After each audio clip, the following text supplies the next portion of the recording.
Hiyo de Gallo. This is. We're going to look at a really good scene in a bad movie. Just going to shoot a quick video here. I got my first Moebius, and I probably built it up just a little bit too much for what it really is. Again, maybe I put so much like, oh, this is Moebius, it's going to be amazing, bye bye, all those things. I enjoyed it, yes.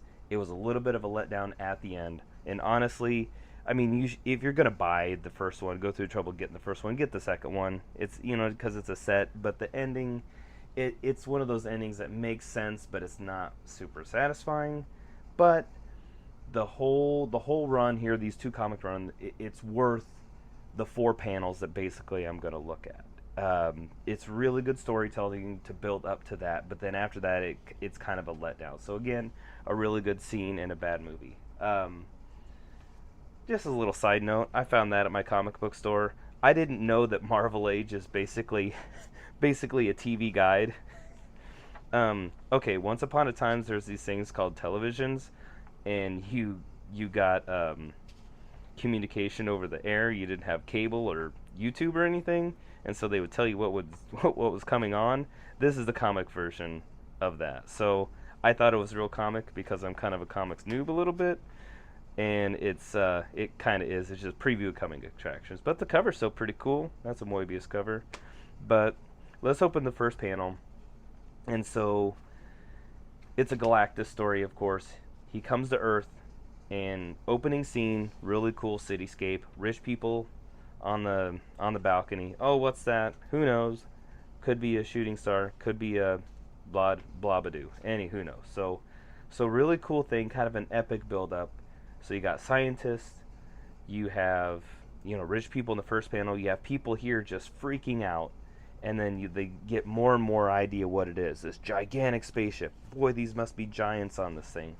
What's going on? Everybody's afraid. I mean, yeah, Moebius can't not be himself. So this is pretty cool stuff. I mean, just detail, crazy detail. So we turn the page, and we have a story within a story. So as chaos is going, they're basically declaring martial law.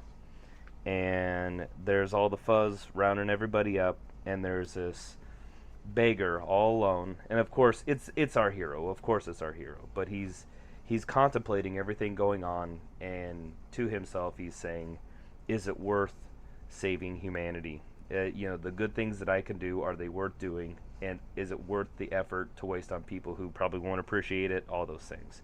So he's musing on these things, and he goes back to a happier time. I'm guessing this is him when he was on his home planet. He's interrupted by the cops, which this is a really cool storytelling, because musing about the hero, the angsty hero, musing about what's going on, thinking about better times, interrupted by cops or official type people who don't understand what he is. And so we'll flip over here again. And so they try to apprehend him. There's more to him than it seems. He's just not some beggar burning trash.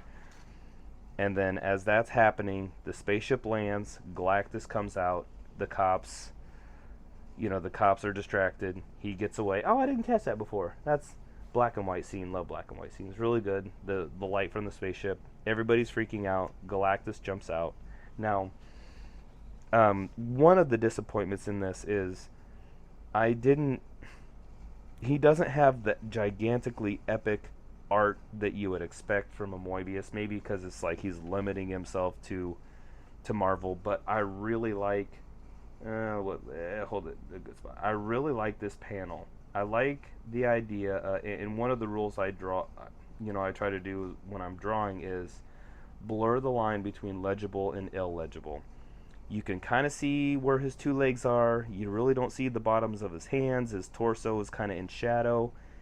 Everything's just kind of an outline, and then there's some detail. I like that kind of intended lines style where you're not getting all the clicks and whistles. It's really an art style I like, and then also contrasted with the super detailed guy in the foreground here.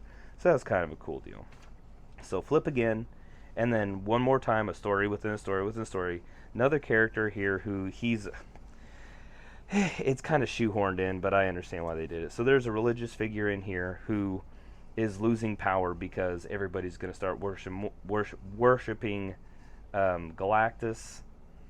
He is trying to scheme a way into that, so he basically convinces everybody to start worshiping Galactus. Now, as that's going on, you see our shrouded hero, who's our hero here, carrying this mysterious oval-shaped package. Anyway, so he sees what's going on the television, and he's still contemplating, is humanity worth saving? You know, should I do the thing that I can do? So everybody's freaking out. Kind of a cool panel. Is a crowd scene panel where it's his face in detail in the background, and in the foreground is the shadowy people, but it's him. You know, you get a really kind of an insight seeing his face for the first time. And so I will say there is pretty cool stuff with colors. There's really a lot of good color interest, tones, the blue and the orange taupe ish thing. That, I mean, so everything I put on here, the idea is, what can you learn from this? Color studies. Really, really good color studies. That is definitely something to learn from. You know, if some of the other stuff in here disappoints with how epic everything is, his colors sure don't. And that is a really huge highlight of this comic. So we flip. No, wonderful 80s ads. Flip again. Oh no! I ruined the page turn. That's all right. So the religious leader is trying to get everything together to make himself as a priest of Galactus, or however that goes. Silver Surfer, or I mean, or this hobo with a purpose, confronts them. Some things happen at the same time.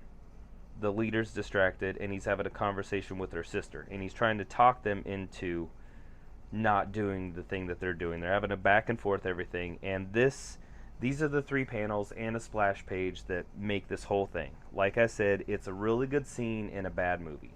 So the sister and this shrouded hero are talking, and so he's telling them to defy Galactus, and she's basically like, well, yeah, oh, I'll just read it. What insane conceit possesses you? You think you can defy Galactus? You think you can make a difference? Grabs his hat, yes, and throws it off, and says, for in truth, any man can make a difference. I mean, how great is that? You have the build-up of what these characters are doing, and then they converge here.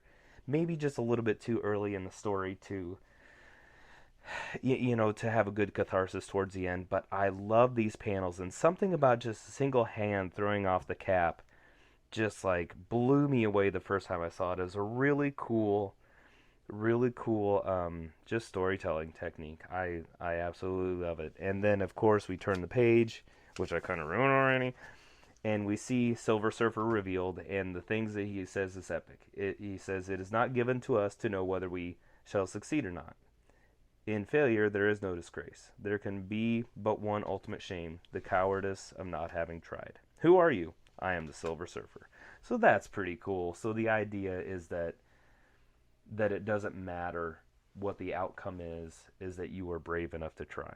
So yeah, that's the really cool scene in a bad movie, basically. I keep saying that, but yeah, I you know, overall, did I enjoy it? Yes.